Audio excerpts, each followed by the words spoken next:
কিছুক্ষণ আগেই মুর্শিদাবাদের ভগবানগোলায় সেখানে তৃণমূল কংগ্রেসের প্রার্থী ঘোষণা হয়েছে।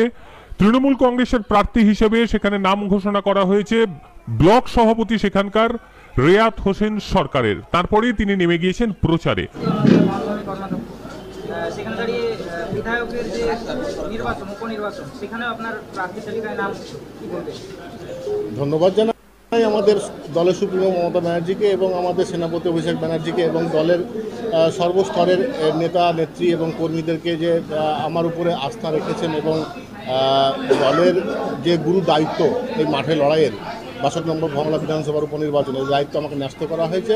আমরা সবাই মিলে একসঙ্গে একযোগে হাতে হাত মিলিয়ে কাঁধে কাঁধ মিলিয়ে আমাদের দুটো ব্লক আছে ভংলা বিধানসভার, এখানে সমস্ত অঞ্চল ব্লক নেতৃত্ব সমস্ত ফ্রন্টাল অর্গানাইজেশন থেকে শুরু করে সবাইকে নিয়ে আমরা একসঙ্গে একযোগে মাঠে নেমে আমরা লড়াইটা করব।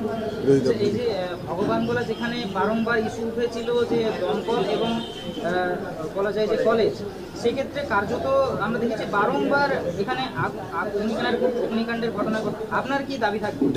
দেখুন আমাদের প্রয়াত বিধায়ক যিনি ইদ্রিস আলী সাহেব, উনি কিন্তু দমকলের বিষয়টা কিন্তু অলরেডি কিছুটা হলেও কাজ এগিয়ে রেখেছেন এবং ওনার যে সমস্ত অসমাপ্ত কাজ আছে সেই অসমাপ্ত কাজগুলো আমরা পূরণ করার আমরা চেষ্টা করব এবং উন্নয়নের যে সমস্ত আমাদের মমতা ব্যানার্জি উন্নয়নের যে সমস্ত ধারা আছে ধারাকে অব্যাহত রাখবো এবং কলেজের যে বিষয়টা বলছেন সেটা আমরা নিশ্চয়ই বিধানসভা যাওয়ার পরে আমি সেই ব্যাপারে সোচ্চার হবো। যাওয়ার কারণটা হচ্ছে যে দেখুন, আমি ভগবানগোলা মাটির ছেলে, ভগবানগোলা মাটির গন্ধটাকে ভালো বুঝি, ভগবানগোলার মানুষকে বুঝি, রন্ধে রন্ধে ভগবানগোলাকে বুঝি। ভগবানগোলার জন্য যা যা করণীয় দরকার একযোগে তো সব কিছু হবে না, তবে আস্তে আস্তে স্টেপ বাই স্টেপ দিদিকে নিশ্চয়ই আমরা আবেদন করব ভংলাবাসীর পক্ষ থেকে যে সমস্ত জিনিসগুলো আমাদের দরকার অতি প্রয়োজনীয় জিনিস সেগুলো আমরা দাবি দেওয়া নিশ্চয়ই রাখবো এবং আমাদের থাকবে নিশ্চয়ই, আমাদের নিশ্চয়ই একটা প্লেয়ার থাকবে বাংলাবাসীর পক্ষ থেকে।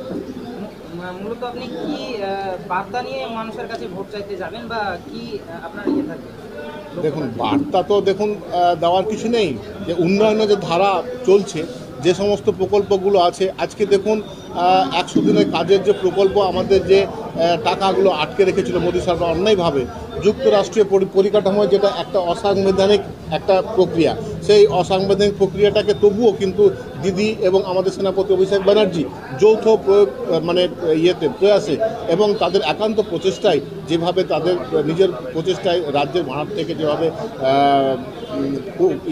100 দিনের যে শ্রমিকদের টাকা পরিশোধ করছেন এবং ভবিষ্যতেও দিদি কথা দিয়েছেন যে আবাস যোজনার যে টাকাগুলো আটকে রেখেছে অন্যায়ভাবে সেই টাকাও দিদি প্রত্যেকটা মানুষকে দেবেন। এবং দেখুন, যারা 500 টাকা করে পেতেন সাধারণ শ্রেণীর মানুষ তাদেরকে আজকে 1000 টাকা দিচ্ছে, যাদের 1000 টাকা ছিল বিশেষ জাতি উপজাতিদের তাদের জন্য আজকে 1200 টাকা করেছেন। তো এই লড়াইটা দেখুন, লড়াইটা আমাদের লড়াইয়ের কিছু নেই, এখানটায় মানুষের সঙ্গে আমরা আছি সারাটা বছর সকাল থেকে সন্ধ্যা অবধি এবং আমরা মানুষের পাশে থাকবো এই অঙ্গীকার আমরা করছি। জয়ের বিষয়ে কতটা নিশ্চিত? একদিকে তো লোকসভা কেন্দ্রে মোহাম্মদ সেলিম প্রার্থী আছে বিরোধী হিসেবে, অন্যদিকে এখানে কংগ্রেসের প্রার্থী হওয়ার সম্ভাবনা যেটা শোনা যাচ্ছে, সেক্ষেত্রে তাদের জোট প্রার্থী, আপনি তৃণমূল প্রার্থী, কতটা লড়াইয়ের চান্স থাকতে পারে এবং জেতার সম্ভাবনা কতটা? জেতার জন্য আমরা লোকসভা এবং বিধানসভা দুটোতেই আমরা 100% নিশ্চিত, কারণ সেলিম ডালিম যেই হন না কেন, দেখুন ওনারা আজকে প্রার্থী হয়েছেন কিন্তু ভাঙলার মাটিকে উনি কি জানেন, চেনেন? মুর্শিদাবাদ মাটিকে কতটুকু চেনেন? সেই জায়গাটায় দাঁড়িয়ে আমরা বলবো একটা কথা, যে এইখানে ভগবানগোলার যে আমাদের যে সংগঠন, আমরা যেভাবে সংগঠিত হয়ে আছি, ঠিক আছে, এবং আজকের দিনে গোটা মুর্শিদাবাদে 3টে লোকসভায় আমরা কিন্তু স্বতঃস্ফূর্তভাবে বিনা প্রতিদ্বন্দ্বিতায় আমরা জিতব।